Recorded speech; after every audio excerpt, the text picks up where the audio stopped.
Everyone saw it, but no one moved. Inside the upscale restaurant, beneath crystal chandeliers and polished marble floors, the most powerful CEO in the city leaned over his trembling, pregnant wife. His voice low, sharp, dangerous. She flinched at every whisper, every sudden shift of his hand. People pretended not to notice. They looked down at their plates, into their wine glasses, into their phones. Anywhere but at her. Fear wasn't loud. It was quiet, and everyone in that room was drowning in it. Emily's eyes darted around the room, silently begging for help.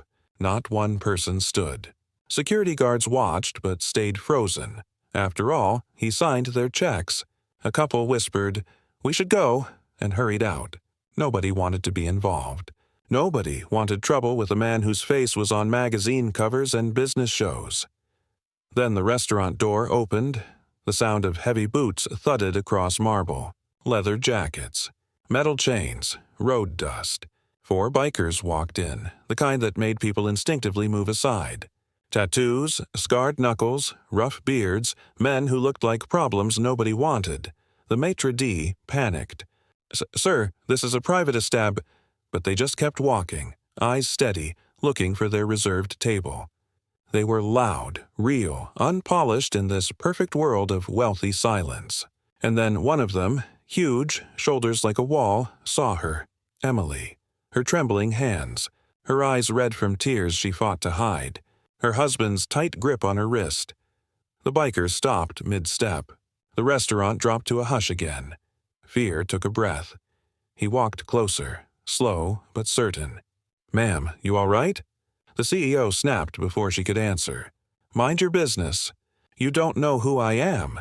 The biker leaned in just enough to look him straight in the eyes, voice steady. "Doesn't matter who you are. I asked the lady." Emily swallowed hard. She didn't speak. Maybe she couldn't. Maybe years of being silenced made her forget how to choose her own voice.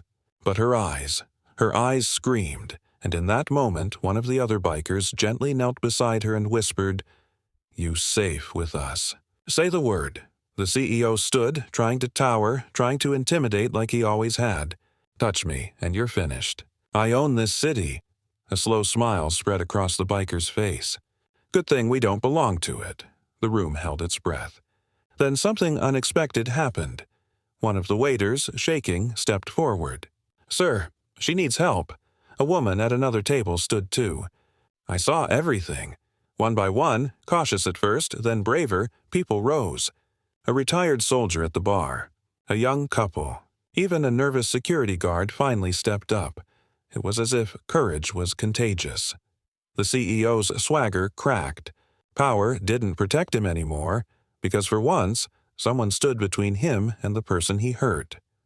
Emily stared around, stunned. For years, she had been alone.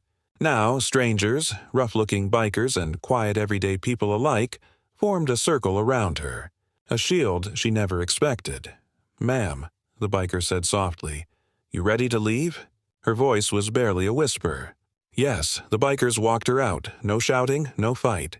Just presence. Just strength. The kind that didn't come from money or titles. The kind that came from humanity. Outside, as she breathed fresh air, Emily placed a trembling hand on her belly. One of the bikers opened the car door for her, and the leader said gently, "World's still got good people. Don't forget that." She looked up at him, tears in her eyes, but this time, they were tears of relief. For the first time in years, she felt seen, protected, free. And as she drove away in a police cruiser toward a safer future, the restaurant behind her buzzed. Not with fear this time, but with something rare, courage rediscovered.